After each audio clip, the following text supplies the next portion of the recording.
नमस्कार मित्रांनो, पुन्हा एकदा आपलं सहर्ष स्वागत आहे आपल्या मिस्टर अक्षय तोडकर यूट्यूब चॅनलवर। आणि मित्रांनो बघू शकतोय आपली लोसर खांडगाव तालुका पाथर्डी जिल्हा नगरसाठी जे गाडीचं लोडिंग चालू होतं, तर त्यातला हा जो 100 नारळ लोडिंग करायचा होता ते फायनल स्टेजमध्ये आलेले आहेत। 90+ झाडं झालेली आहेत, 10 रोपं फक्त शिल्लक आहेत। आणि मित्रांनो आपण बघू शकतोय की कशा पद्धतीनं नेहमीप्रमाणे सॉर्टिंग करून रोपं भरलेली आहेत, खराब रोपं बाजूला काढलेली आहेत। आणि आपली ही जी नर्सरी आहे ती कोल्हापूर जिल्ह्यातील शाडू तालुक्यात मलकापूर या गावी 35 एकरामध्ये नर्सरी आहे। शासन मान्यता आहे, खात्रीशीर रोपांबरोबर फ्री सल्ला मार्गदर्शन देणारी महाराष्ट्रातली सर्वात जुनी सर्वात मोठी नर्सरी आहे। आपल्याकडे सर्व प्रकारची फळझाडं, फुलझाडं, शोची, जंगली, आयुर्वेदिक, मसाल्याची इत्यादी सर्व प्रकारची खात्रीशीर रोपं मिळतात। आणि घरपोच सेवा असेल, रोपं लागवडीपूर्व पश्चात खत पाण्याचं नियोजन असेल, शेड्यूल म्हणजे कन्सल्टिंग असेल, हे सर्व आपल्याला मिळत असते।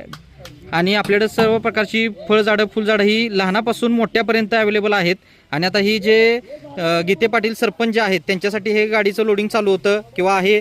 आणि हे आपले जुनेच कस्टमर आहेत मित्रांनो। आणि आतापर्यंत त्यांनी जवळजवळ 10 ते 12 हजार रोपं टोटल लावलेले आहेत आपल्याकडून। वेगवेगळी नारळ असेल, आंबा असेल, जांभळ असेल, पांढरी काळी जांभळ त्यामध्ये असेल, आंब्यामध्ये केशर असेल, आणि नारळामध्ये लोटन, बुटका, जो नारळ मलेशियन ग्रीन डॉर्प असेल, तर ह्या झाडांचं लागवड केलेली आहे आणि चांगलं उत्पादन सुद्धा ते घेत आहेत। बरेचशा झाडांचं त्यांनी आता बागा त्यांच्या चालू आहेत। जांभळीला चांगला मोहर आलेला आहे, जवळजवळ 8 ते 10 हजार रोपं त्यांची जांभळीची आहेत।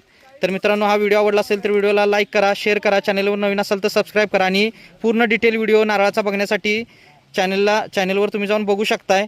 चॅनलला सबस्क्राईब करा, डेली अशा माहिती मिळत असतात। भेटू नेक्स्ट व्हिडिओमध्ये। धन्यवाद, आपला दिवस शुभ असो।